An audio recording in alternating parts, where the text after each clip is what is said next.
ఖమ్మం జిల్లాలో సీతారామ ప్రాజెక్టు పనులను ఈ ఏడాదిలోగా పూర్తి చేస్తామన్నారు తెలంగాణ వ్యవసాయ శాఖ మంత్రి తుమ్మల నాగేశ్వరరావు. ప్రాజెక్టును ఈ ఏడాదే సీఎం రేవంత్ రెడ్డి చేతుల మీదుగా ప్రారంభిస్తామన్నారు.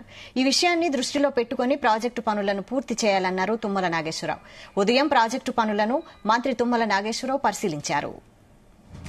వర్షాకాలం కాబట్టి ఈ కాలువ పనులు ఈ సంవత్సరం పూర్తి చేసి 4 పంప్ హౌసులు పూర్తయినటువంటి సీతారామ ద్వారా కనీసం 1,00,000-1,50,000 ఎకరాలకి ఈ సంవత్సరం ఏ టయానికైనా సరే నీళ్లిచ్చి నాగార్జున సాగర్ కాలువ కింద ఉన్నటువంటి ఆయకట్టుతోటి పాటు వైరా ప్రాజెక్టు, అదేవిధంగా లంకాసాగర్ ప్రాజెక్టు, కల్లూరు పెద్ద చెరువు, ఈ ప్రాంతంలో ఉన్నటువంటి మైన్ ఇరిగేషన్ చెరువులన్నిటికీ నీళ్లు ఇచ్చుకుంటూనే లిఫ్ట్ ఇరిగేషన్లన్నింటినీ కూడా ఫంక్షన్ అయ్యేటట్టుగా ప్రస్తుతానికి ముఖ్యమంత్రి గారిని ఒప్పించి జిల్లా రైతాంగం కోసం ఆయన ఇచ్చినటువంటి మాటని నిలుపుకోవటం కోసం రైతాంగం సోదరులందరూ కూడా ఆడకున్నటువంటి ఎకరం అరెకరం భూమిని కూడా త్యాగం చేసి ఈరోజు జిల్లా రైతాంగం కోసం ఇచ్చినటువంటి ప్రతి రైతుకి కూడా పాదాభివందనాలు చేస్తున్నా.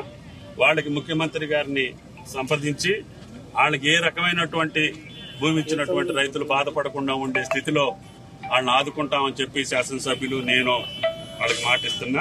వర్షాకాలం దగ్గరలో ఉంది కాబట్టి ఈ కాలువ పనులు ఈ సంవత్సరం పూర్తి చేసి 4 పంప్ హౌసులు పూర్తయినటువంటి సీతారామ ద్వారా